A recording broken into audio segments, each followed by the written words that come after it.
Good afternoon. Still sleeping? I read a WhatsApp forwards. If you are a believer of WhatsApp forwards, let me start with sharing something. One of the causes of cerebral strokes is listening to lectures just after lunch. The reason is the blood is traveling to the stomach to help the digestion, whereas having to listen to this pushes the blood up elsewhere and it creates a conflict. And it also sets the tone for the session that I'm going to talk to you about. But prior to that, let me share an emotional connect. The topic is quite close to me. Many of you, including those who know me, may not know that I lost my father almost 40 years ago when I had just gone out of college to a cerebral stroke. Those days, the care for this was close to zero. By the time even we realized it was a cerebral hemorrhage caused by heart attack, he had passed on. He was there in hospital for 15 days. From those days, this topic specifically is quite close. Also because many of my doctor friends, I have thousands of them thanks to my professional connect and also the spiritual connect. Many of them keep warning me that take care of your health, because having been born into a family having heart disorders, you are a prime candidate for this. For them, I keep talking about the book of, I don't know how many of you have read the book Biology of Belief. Any of you have? Who is the author? Nobody? Google it, it's worth reading, because there he extensively speaks about epigenetics. I don't know how many of you do that. In that he keeps talking about how you can alter your own genes and DNA through the process of things which are not directly medical or physiological. Jokes apart. Our Guruji, one of the Gurujis of our system, gave a very wonderful prognosis somewhere in 1950s. It's called as Babuji Maharaj or Sri Ramchandra. Way back when medicine was still in its prime, it was still sort of still shaping up. He said the root cause of heart attacks is a confused mind. It took me several years to really understand the meaning of this one single loaded statement. When I spoke to a lot of doctors, we all know, at least we all claim to know, that stress is one of the big reasons which leads to certain disorders internally, which might result in several outputs, including cerebral hemorrhage. If you look at medicine, whether it's allopathy or any other alternate medicine, the focus is always at least temporarily to treat the symptom. A symptomatic relief normally is what many of the patients who come to doctors also expect. But symptomatic relief by itself is of no consequence, is something all of us would have understood by now. If I have a headache and every time the doctor prescribes a headache medicine, I take it for a day, I'm apparently cured and it comes back, I would be tempted to go and talk to the doctor and tell him, please, why don't you find the root cause and solve it for us once and for all. If you look at even headache as a symptom, allopathy says anywhere between 20 to 25 root causes. If you look at Ayurveda or other alternate medicines, they speak about anywhere between 40 to 50. But all of them finally boil down to one single aspect, which is nothing but how you handle the root cause, one of the major root causes of stress. I'm not a doctor, so I'm not going to venture into the subject from a perspective of a doctor. I'm going to look at it from a different perspective, a life perspective, a spiritual perspective, a mental perspective. If you really look at stress, typically stress is something that is caused by a stimuli. A stimuli is nothing but an internal or external situation that you are forced to be confronted with. And how you actually take up and work on it is what is one of the root causes of stress. If somebody says you have a BP, are you going to be afraid? Obviously not. If my BP is normal, 120, 80, whatever, BP is fine. The challenge comes when the systolic or diastolic shifts dramatically. It becomes 180 by 110, or it drops drastically to say 80-40. Then there is a cause of concern. Likewise, stress actually is what drives a human being. Without stress, there is no movement. Without friction, there is no movement. Vehicles cannot move if there is no friction. Newton's third law of motion. So the whole thing boils down to how you land up finally taking these stimuli. From a business management and leadership perspective, there are two ways in which typically people navigate through so-called stressful situations. Any of you have stress when you sleep? By any chance? Obviously no.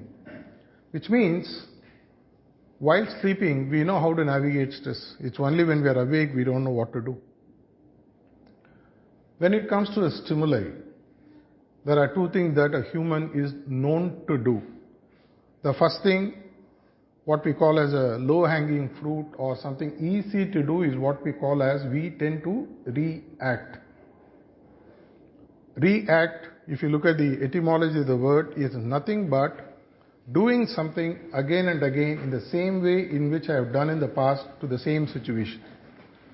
Which means I am playing out my life like a gramophone record. In Tamil there is a saying, Kirulu in the record. You put that pin on a gramophone record and the pin gets stuck in a groove. It will keep playing the same music or the same track or the same jarring note.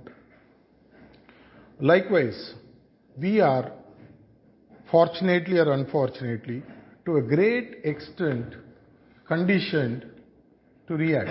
Which means anything that happens, I pick up something from my memory, which has been embedded by the number of times I have either done myself or I have seen my elders or teachers or somebody from the society who have taught me when I was young on how to handle these stimuli. For example, somebody irritates me, I tend to get angry. Is anger a reaction, or is it something lower than that, or can there be something better than that? If you look at a behavioral perspective,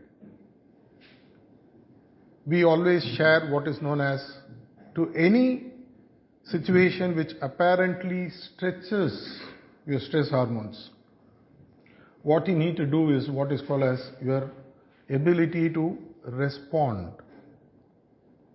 There is a huge reaction-response gap all of us have. We all have, when it comes to situations specifically which are stressful, we have a fuse with almost no wire, which means, and boom, that's all. Somebody talks or says something, we instantly react. Something happens to me, I instantly react, which means nothing but I have become a rote, memory-based machine. I am no more a human being. The biggest difference between other species in this world, which runs into crows and humans, is what we call as the sixth sense. The sixth sense is nothing but your ability to discriminate. We are fundamentally Homo sapiens. Homo sapiens means we have the ability to think. What do you use the ability to think for? Use the ability to think for to discriminate, to distinguish. In Sanskrit, there is a beautiful word called Viveka. A person called Naren became Vivekananda because he was able to use the faculty of discrimination to distinguish between what is right and wrong and transcend that, through which he became Viveka, and he attained bliss, and hence his name became Vivekananda. Theory apart, when was the last time you actually responded? Think about it, you don't need to answer. Based on my exposure, I have met in my career spanning about 40 years, corporate, students, social, spiritual, close to about 5 million people. And I am not giving you an off-the-cuff number.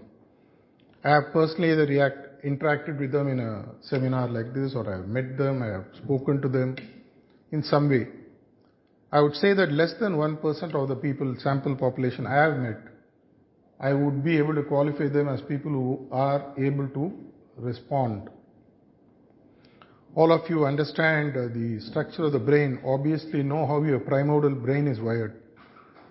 At the tip of the primordial brain is what we call as the amygdala, which sits there, which is nothing but your reactive brain, which tells you how to survive. It was needed 100,000, 200,000 years ago when we were the hunted. There were species which were larger than us, the dinosaurs or whatever you want to call it. We were the hunted. We were in minority. We were always being chased. So we needed a limbic reaction system which would help me to either stand up or run, and that became hardwired into a system which is nothing but your amygdala.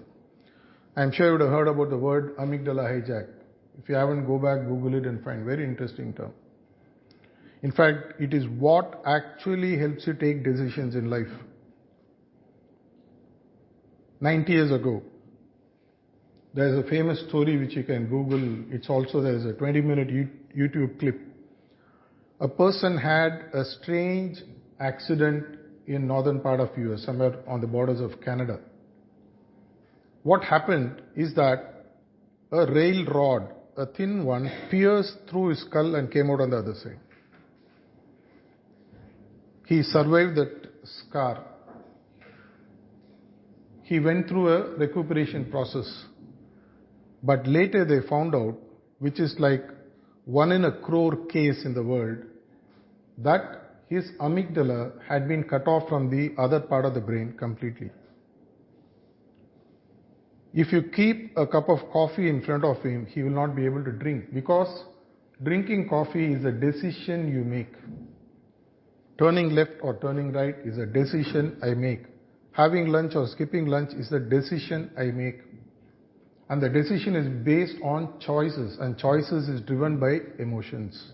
And emotion is controlled by amygdala. This person, he lived on for almost 10-15 years. He became a social animal, to us at least. He wasn't able to take any decision. Because without an iota of emotion being added as a catalyst to the choices that are in front of you, you can't decide. If I ask you to get up, you will not be able to get up if your amygdala doesn't work. But if amygdala is the only thing that works, there is no big difference between you and any other animal in this world. All the animals or species which have only up to the axis of fifth brain or the 5 senses working, what they do is nothing but take reactionary decisions, spur of the moment as they call, and based on which they either attack or they run away. The fight or flight. When a limbic system responds based on the blood flow, based on the reaction of the amygdala, if the blood flows to your legs, it is an automatic signal through the spine to the brain that you are in a dangerous situation, you run. If my amygdala triggers through the spine blood to my arms, it shows that I have the power to overturn what I am facing, and I fight with the person. This is the basic fight and flight concept. Stress has a huge connection between amygdala and how you regulate your thoughts and how you control the root of emotions, which is your feelings. Science has proved that while emotions arise from amygdala, feelings, which is the cause of emotion, rises from the heart. If you keep on handling only the smoke, if you don't handle the fire, it can only leave a lot of smoke burns in your face. So when I go back to the quotation that one of our gurus gave, Babaji Maharaj, he mentioned about a confused mind is one of the root causes of heart attacks. And when a heart attack happens, it can have impact on several organs, including your brain. Depends on where the vessels burst, right? So what is the antidote or the long-term solution to this issue of a confused mind? First is your ability to respond. If you keep reacting based on a very poor, outdated, legacy-based reaction system, you will continue to pile up only stressful situations, because the blood flow is not happening to the brain. The blood is either flowing to my legs or the blood is flowing to my arms, which was needed 100,000, 200,000 years ago when we were the hunted. Today, we don't have a situation where in this third floor building, a lion is going to walk in and attack you. Yet, if you hear the roar of a lion just near your ears right now, what will you do? In all probability, you'll get up and run. So what happens is your logical brain has stopped working temporarily. You all understand that the blood flow at any point of time works only at a specific location, because that's how our brain is wired. When the blood flows into your amygdala and you tend to react, the logical brain, where the blood has to cross and move to the left side for it to trigger a logical response, works much later. That's why we all have multiple personality disorders inbuilt. If I shout at someone today, because of the reactive nature of the person inside me, after 15 minutes, when my blood flow slows down and moves back to the other areas, my logical brain will take over, and then I'll come and tell you, I'm sorry I shouted at you because. This is what the global marketers are continuously working upon, what is known as impulse buying. They want you to connect your emotions and take a decision, because the moment you start thinking, you may not buy that. We all know that any movie that releases today will come to your OTT 10, 15, 20, 30 days from now. Yet, what makes you to go and watch it today? The emotional need that we all have. The logical need is very clear. 30 days from now, I can watch the same with the same home theater, in my home, at my own comfort, yet I tend to go to the theater. It's because of our reactive nature. Everybody is going. In behavioral science, we call it as FOMO, fear of missing out. We do many other things because somebody thinks, oh, you didn't see this movie? Oh, you didn't go to this mall? Oh, you didn't buy this? Oh, come on. Then what am I doing? It becomes a peer pressure. It becomes a survival question. Suddenly I'm thinking, oh my God, if I'm not doing, I'm going to be thought of as someone who's not fit to be there. FOMO takes over. Fear of missing out. Oh, I have a girlfriend, you don't have. Oh, I have a boyfriend, you don't have. I have the latest iPhone 14, you don't have. It triggers.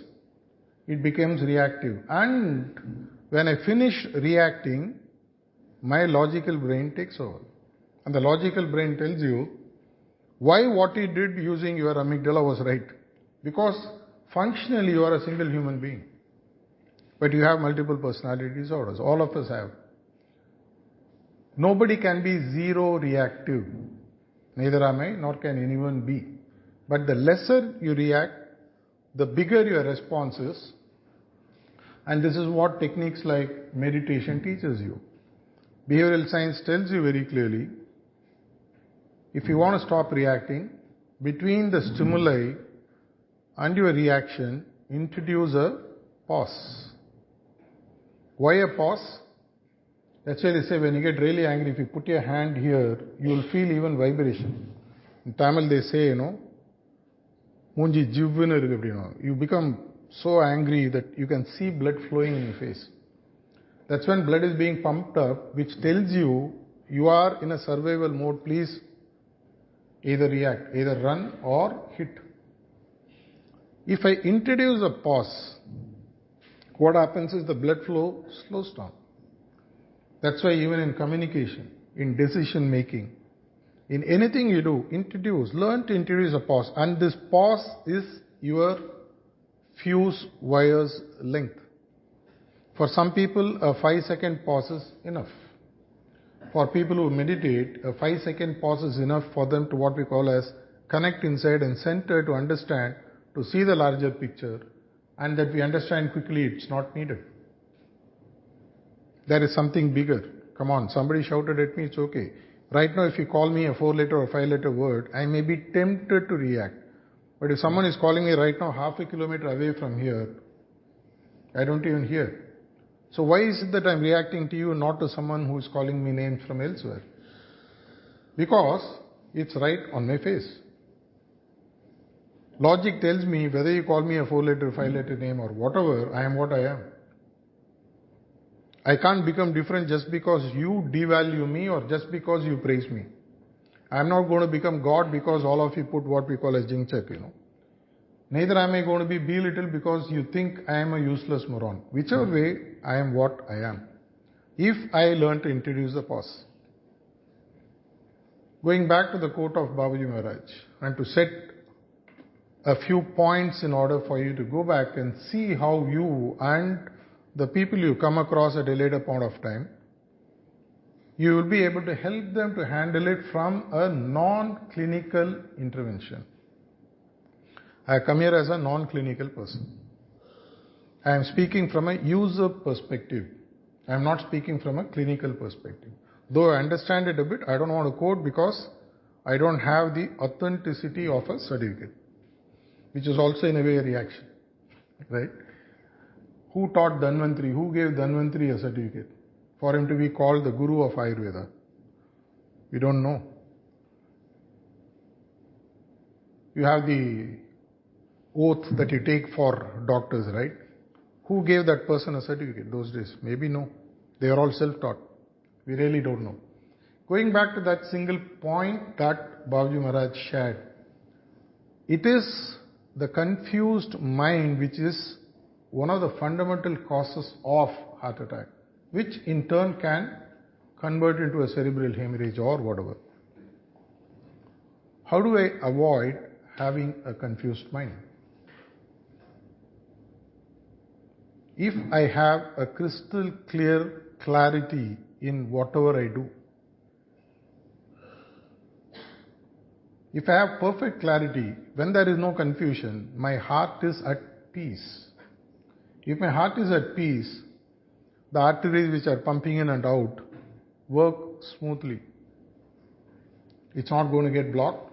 Of course, there are other physical habits that you need to add on top. You can't keep on putting junk food inside and not do sufficient exercise and all that, which also I'm going to cover. Then the fundamental cause is taken care. Hence, I have to move from a confused state to a mind which has perfect clarity. So how do I bring clarity into whatever I am doing? I am going to connect here back to some of the old text from India, which helps you to get the context of how to build clarity in your life. But please bear in mind, even if I share 30 days videos showing you on how to swim, at the end of 30 days, if I drop you in a pool of water, will you be able to swim? You can't, but I taught you.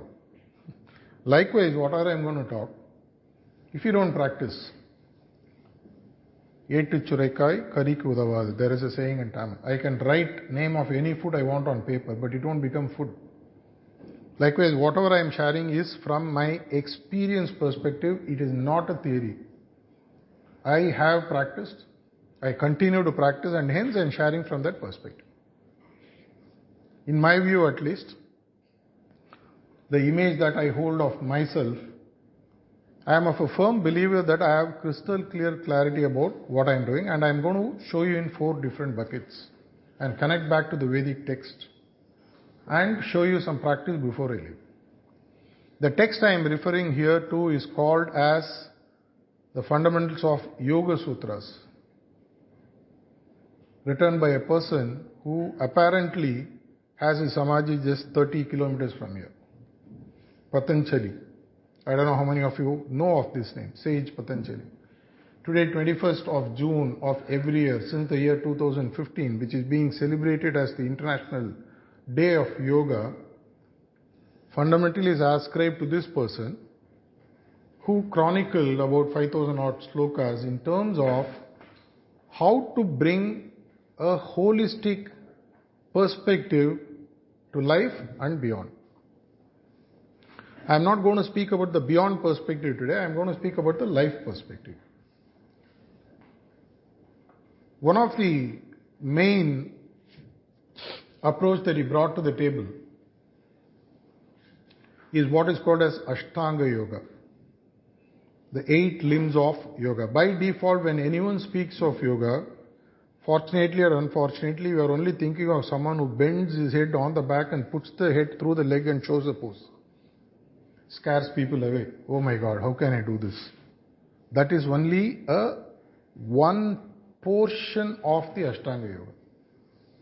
Asanas.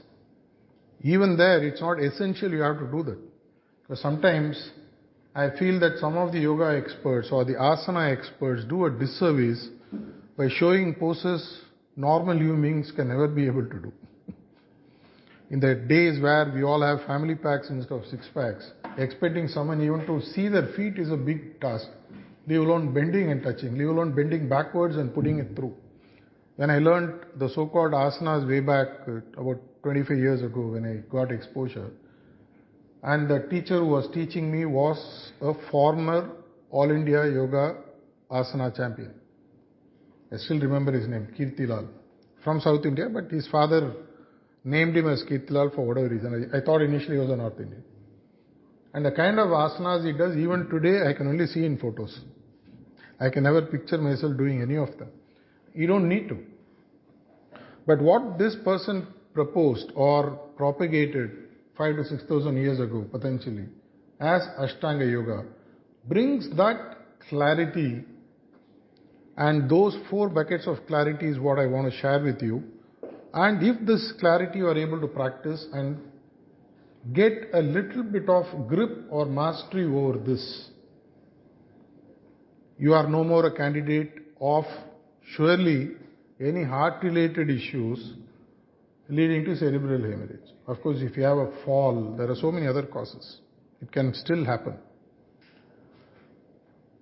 He bucketed all these into 8 angas or 8 steps or 8 limbs as he called. And that's where the whole thing comes down to the 4 buckets I want to share. The first one he speaks about is the clarity of living. When I have crystal clear clarity on how I have to lead my life, if I ask any one of you, do you have a user manual for your life? Has anyone ever given you how to live? Most probably no. Or some of us have some vague idea of a few things that we have read somewhere we want to practice, yet we don't have a grip of that. He brought it in the first 2 steps of. Please bear in mind when I say the first 2 steps, they can be interchanged, they are interoperable, you can use it whichever way you want. You can use the 7th and 8th, you can use the 6th and 5th in whichever combination. But 8 used in the combination for you to get a clarity of the mind and the heart. You are no more at least a candidate for a premature death based on heart-based physiological reactions which happens in your body. The first 2 steps that he shares, which gives you a clarity of living, how to live life, he postulates through 2 steps called Yama and Niyama. You don't need to necessarily follow what he says, but you can take them as placeholders and put whatever you want to put there. In Yama, which is the first step, maybe the first time somebody is hearing a lecture on cerebral hemorrhage connecting to Ashtanga Yoga. In Yama, he speaks about things that you wouldn't do, you don't want to do, or you want to give up. Likewise, if you are a practicing Christian, you would have your 10 commandments. Or if you follow Islam, you may have your own messages from the Prophet in terms of what you shouldn't do, what is haram, correct? If I am clear, 2-3 points which at any cost I will not do. Even in our own Tamil literature, Avayar shared this. Aram Seyya Virumbu, Aravadisiram. And then she starts talking about what you shouldn't do. She speaks about both what to do and what not to do. Likewise, if you just say a few things, for example, I will not talk a lie. I am not saying this as necessarily an example you have to take. But these things are non-negotiable. At any cost, I will not do this.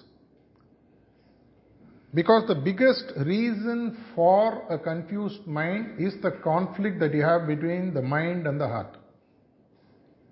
Your heart tells you this is wrong. The mind says, why don't you do it? Just give it a flip. And there is a conflict. The word conflict etymologically is when your mind and heart are torn apart in two directions. There is an internal conflict when my heart says something, my mind says something, which means I feel and my feeling says this is not right, but my mind says everybody is doing, no, jump in. It's okay, fine, no issues. The heart says, no, this is not correct. And then there is a conflict. When there is a conflict, your mind is confused. And this conflict can be avoided when you very clearly define, these are the things at any cost I shall not do. Covet not thy neighbor's asset. Part of the 10 Commandments of Christianity, right? If I define 2-3 things, these are things I will not do at any cost, and I stick to that. How do we stick? We'll come to that aspect as we go along. And then he speaks about niyama, which is the second step, progressive step. Things I shall do at any cost. First is I shall not do, second is I shall do. These are the things I shall stick to at any cost. These are my value systems. In corporate life, we speak about mission statement, we speak about DNA of an organization, we speak about values of an organization. Values are nothing but don'ts and do's. If I have a clarity on how to lead my life, for example, if I find a bundle of currency notes and it's about say 10 lakhs, what would I do with it? That defines your value. Whatever you do, it's still right. If nobody watches you. That's why they say, characters is what you are in the dark. If I switch off the room and I leave a few latest iPhones and say, whatever you can do, I go out and come back after half an hour and nobody is going to see you, what will you do? And I will not check. Will you take or will you wait for someone to come back and say, it doesn't belong to me, let that person take. This is what defines your value. And that value, when it is either defined and not practiced or not defined, is when you have confusion. When do I have stress going beyond the acceptable limits? When there is something which is happening in front of me and I am sort of hesitant to do or not to do, not to do, not to do. And that conflict happens. If my value systems are clear, both on the don'ts and do's front, according to what Patanjali says, the yama and niyama, my first bucket in terms of clarity of living is crystal clear. The next is taking into action. One of the POA, as I call, plan of action, at the end of this session, a lot of speakers have already given you insights. Some more are set to come. Please write down the things that you would want to put it into practice in your life starting from today, and please do it. Otherwise, all these seminars is good exposure for us. I can go and put in social media, tell people I spoke, blah, blah, whatever, which anyway I will do. But how about you? What is the point in sitting through a whole day and not doing anything about the input that have been given to you? Do something. Whatever it is, one line. It can even be henceforth, I'll never attend lectures like this. Or I'll put whatever is being shared in front of me into practice starting from today. After all, You decide your habits and then the habits decide what you are. You can't blame the world. The blame is more on you because you have allowed over a period of time by reacting to things which are happening to you, the stimuli, and then that forms a habit, and that habit now you're putting the blame on the world, saying because the world does it, I am doing it back. Everything in the world can be justified, including murders, loot, arson, whatever you want to call. Everything in this world can be justified. There's nothing in this world that cannot be justified. You tell me any situation, I'll give you 200 reasons why that person, what he did or she did was right. Can't he do it? All of you do it all the time with your parents, no? Where did he come late? There's an extra class. I called your ma'am, she said, no extra class. No, pa, actually, I came home. On the way, I went to my friend's home and we sat together and read. See how it navigates? If my inner compass is well set, I don't need an external reference point for anyone to tell me what I should do with my life. Do you have a user manual for how you want to live? Please create one, whether it's 1 line, 2 lines, 3 lines. Choice is yours. Because if you don't have one, you tend to react. You don't know how to respond. And that creates tremendous amount of confusion, and confusion leads to conflict. Conflict needs to rise in stress, and sustained swing in the stress levels will create clinical conditions which are not healthy. Let me go to the second bucket. If I had to project a PowerPoint, I need a wall. I can't project it in thin air unless the entire sky I convert it into a projection theatre, which God does. That's why we have sun in the morning and stars in the night, free show all the time. None of us see it though. The second one, which is the wall, is nothing but me, this physical body with which I come here. And after all, whatever stress is happening because of this machine called as the body. At a physical level, I am not talking about the mental aspect here. How are you handling it today? Patanjali gives a beautiful 2 steps part of this, which I would call as clarity on your health. The first bucket was clarity on how to live. Second is clarity on my health. Every doctor would tell you these are the basic parameters which tells you whether you're healthy or not, based on whether they practice allopathy or Ayurveda or whatever. They'll tell you, okay, these parameters are fine, your health is fine. Whether it's BMI or weight or ability to climb stairs and not pant for breath, whatever it may be. He buckets them into 2, and one of them became internationally famous thanks to 21st June, which became International Yoga Day. So he speaks about clarity of health in 2 aspects. The first is asanas. Asanas are the way in which you do whatever is needed to ensure that the physical aspect of your health does not interfere with your mental and other functions which will allow you to carry on with your life. There is one asana that you have to learn to do to balance this. It's very simple. Do Surya Namaskar 50 times a day. I do about 25 times a day because I have other things with which I mix. Because each Surya Namaskaram has about 12 asanas inbuilt. If you are already doing, good and fine. This is something that you can even learn from YouTube. Better learn from an instructor. In some other places even we teach. Asana predominantly helps you to bring a balance within your body, outside of your body. The fundamental purpose of asana is to bring balance in your body. Not when you stand, not that you will swing or swagger. If you are a doctor, clinically you will know that if I cut your body and fold it together, they will not match. There will always be a discrepancy between the left and right side. This is a clinically proven fact, you can check. As I told you in the beginning, there are thousands of doctors whom I know personally who are either my clients or I'm not their client yet. They are my clients or friends, or I know them socially. They all very clearly say the body is not in perfect harmony. When you fold, it will not fold fully properly. There will be a mismatch. Asanas allows you to bring a beautiful balance inside your body and in alignment with the external world. Doesn't take too long. If you want to replace this with any other healthy habits, please choose so.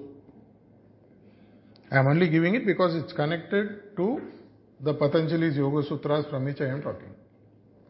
It can be swimming, can be walking, which I do extensively, can be anything else that suits you fine. If you're a young and happening person wanting to develop a six-pack, go to a gym. Want to develop a family pack, join us. If asanas are in place and your body gets into balance, there is a clarity on health. The second is what he calls as your ability to balance the force of life behind you, what is called as a life force, which is also called as pranayama. Prana is nothing but the life force inside of you which decides, whether you believe it or not, whether you accept it or not. Vedic text speaks about every one of us being, at the time of birth, being assigned an amount of breaths that you can take in and take out before you kick the bucket. I always share this in all my forums, specifically the so-called learned forums. Just because I don't know something does not negate the operation of that input that somebody is sharing to me. Let me repeat that. Just because I don't accept or understand something being shared with me does not negate its operation. For example, you may accept the presence of God or not. You may be an atheist, you may be a theist, or you may be an agnostic. Doesn't make a difference. It will happen. I may not accept a specific government. They are in power, they will do what they want. You cannot accept, but it will happen. Likewise, there are certain principles which will operate whether you like or not. As I mentioned, the number of breaths that you take or you are assigned to take from the time you are born. The better you regulate, the longer you can live healthily. If you are able to do in and out breath of about 8 to 10 a minute, your life automatically gets extended, according to this theory, by about 6 to 7 years. If you are a person who breathes like how a dog breathes, many of us do, specifically when we are stressed, your life comes down by about 10 to 15 years. This is what the Yoga Sastras say. When I learn to breathe, please do this exercise after I am done with my talk. Get angry, at the same time take deep breath and shout at somebody. You will not be able to do. You can't do. If I have to shout, my breaths will become shorter and shorter and shorter. If I have to get angry, my breaths will get shorter and shorter and shorter. The longer the breath I can take, many of the mobile apps and the smart watches that you all wear has a breathing as part of that small app that is, press it.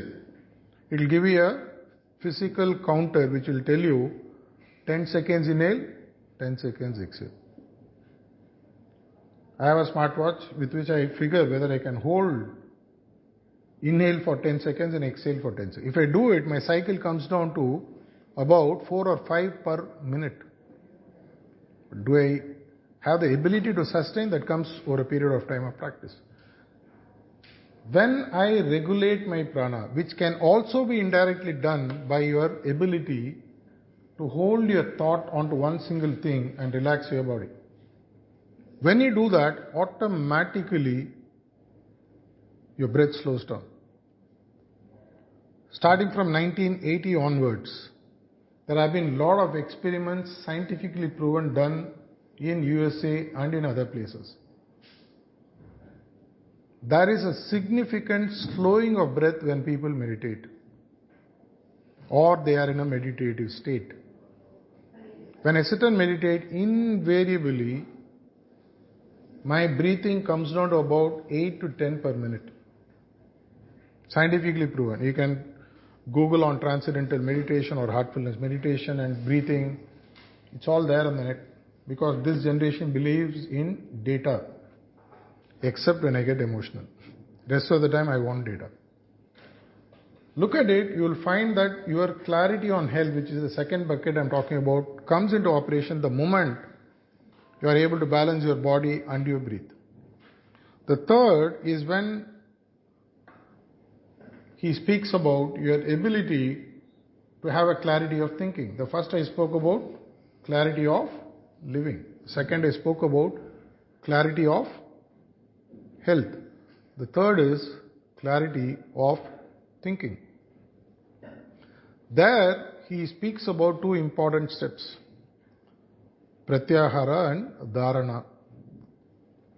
Pratyahara is your ability to withdraw your senses inward, where you are not driven by the five senses which are facing outward. I am able to withdraw at my will. Dharana is when I am able to concentrate. I am able to think about something, hold my thought and concentrate. For a student, concentration is essential. Our teens have been doing a lot of concentration camps, not the Nazi type, right? They have been doing a lot of camps which helps you to concentrate and study better. These two steps, dharana, pratyahara and dharana, helps you under any circumstances which apparently triggers a stress, a stimuli, to quickly withdraw my senses. The first sense withdrawal is close your eyes. The moment I close my eyes, the most important external sense is withdrawn. Because the more I see, the more I get triggered. Then the other senses slowly start following. Then I am able to concentrate on what is bothering me. Why am I getting stressed? Allows you to slow down your breath and allows you to respond. The third bucket is about clarity of thinking. The fourth bucket, in my view, is what reverse integrates all the other steps. The clarity of soul. Madam Uma Maheshwari introduced me. She said that I help people find their purpose. Whether she read from a script or whether she knows it, this is one thing that I do a lot with people I meet. There are two things that happens to your life. The first time when you are born and the second time when you find your purpose. Two important events. Normally when you are born, nobody teaches us, just I am born, my mom takes me in a cradle in a nursing home and tells me what is the purpose of life. No. It happens at 5, 10, 15, 20, 30, whatever time it happens. And when you find that purpose and you stick to that, which predominantly is the calling of the soul. When I have clarity of the soul, there are two steps that Patanjali offers here. The seventh step he speaks about dhyana. Dhyana is also loosely translated in English as meditation. If you look at the Sanskrit word, the word dhyana has more than 20 to 25 meanings. One of the meaning is your ability to transcend the mind and take control of the mind. People always ask me, how can I transcend the mind and take control of the mind? When you are young and when you had coal or something which has touched your hand, what will you clean it with? Kerosene or petrol. Both are fossil fuel. Likewise, my mind, to be regulated, I need to use the mind to regulate and transcend it. When I do that, as what Lord Krishna has said in Gita, you move from a person who is in the situation to a person who becomes an observer and finally become a witness. I wrote a tweet 2-3 weeks back ago. I write tweets every day, originals, I don't copy it. And it comes in English, Tamil and Hindi. And it's there in all my social handles, Insta, Facebook, LinkedIn. Though I might apparently look old, I am still, because that's where I connect to the younger audience. There I wrote, that it's our ability to understand what causes this stress and handle the root cause, which is my ability to balance on the four faculties, which is nothing but clarity of living, clarity of health, clarity of, I'm just checking if you're listening or not. What are the third bucket? Clarity of soul is the last. Clarity of thinking, good. When you bring all four in balance, whatever happens to you, you become a witness. It's quite easy to say, difficult to practice. Everything that happens to somebody else is fun and news to me till it happens to me was the exact word I wrote in that tweet. When I watch it on TV, oh, somebody died in country, 30 people died. Oh, somebody, I can philosophize about it. Right now I get hurt in my leg, that becomes a headline for me. Everything is news and fun as long as it happens to others. The moment it happens to me is when it determines whether I can respond or not. And when I understand that last bucket, through the process of dhyana and the last step which is called samadhi, samadhi is not what we think the final resting place, it's our ability to bring two extremes into a balance. The beginning and the end, if I'm able to fuse it and bring it together and find a balance. Samadhi, which means at the time of creation, apparently before the Big Bang or whatever theory of creation that you believe in, whatever existed at the time was supposed to be a perfect balance. That perfect balance, if I'm able to bring in, I can watch anything as if the whole thing is crystal clear and I am able to find the purpose that, okay, Charji Maharaj, our third guru in the system, gave a beautiful quotation when he said, this too shall pass. Today, right now, if you get angry, the same date, 13th of May, 2022, what were you angry about? What were you emotional about? What were you upset about? I don't know. But when that happened at that day, on that day, it took me by storm. If I am able to bring these four into balance, these four faculties into balance, clarity of living through yama and niyama, clarity of health, which is what I am, my body is, till the soul or life force leaves me and goes, through asana and pranayama, the clarity of thinking through pratyahara and dharana, and the clarity of the soul through the process of dhyana and attaining a state of samadhi where anything that happens to me, I can see it from a state of balance as a witness. Extremely difficult. Just because I'm standing here and talking doesn't mean in all situations I can be like that, but to a great extent I have changed what I was compared to 1992 when she said I started meditating. And this is a sample that we wanted to give, and then maybe later take a few questions if you have time. We are going to meditate, and how we are going to meditate? We are going to put you in a state of relaxation. One of our volunteers will give you a few instructions which you can keep your eyes closed and watch. Preferably if you have a mobile turned on, put it in silent mode or switch it off. And as she gives the relaxation commands, we will also teach you the process of heartfulness meditation, which is nothing but making a simple supposition that the divinity is present everywhere, is present in my heart too in the form of divine light. It's a supposition. And we'll meditate for 5-10 minutes and then we'll close and then take question answers. But to wrap it up, if you look at one of the root causes of stress, I summed it up saying that it is your ability to handle the confusions that happens inside of you and get clarity. And that clarity, if you're able to handle it through the four buckets of clarity of living, to clarity of health, to clarity of thinking, to clarity of the soul. When you bring all these four, make your own recipe, it's okay.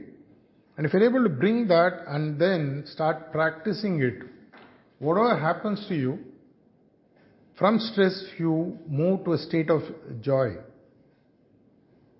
When I do everything joyfully, if whatever successful thing that you have done in your life, you would have done when your state was that of joy, not that of stress. Is it possible to do? Yes. When, for example, you like playing cricket. you give a bat or a ball, or you tennis it, or anything else, when you are doing it joyfully, there will be almost no stress. So the key secret is to convert anything stressful through the process of clarity into something that you would look forward to doing. For many people, standing and talking in front of an audience without a PPT, without preparation, can be extremely stressful. For me, it's joyful. I derive a kick out of it. I derive pleasure. I derive satisfaction. I derive a great sense of driving purpose. Because I found it long ago, one of the purpose for me is to help people to transform through whatever I know, right or wrong. I am not a preacher. I am a practitioner. Whatever I've shared are insights based on my personal experience. I'll put a stop here. We'll move into a state of relaxation and a state of meditation for 5-10 minutes. I think we still have about 10 minutes left. We'll manage to close within that. And then, if you still have time, I'll take question answers, or we can meet later. Thanks a lot for Sastra University for arranging this wonderful session and giving a non-clinical person a platform to come and share certain insights with you. If you found them useful, I am not going to say like it, comment, share. Please go and put it into practice. Thank you.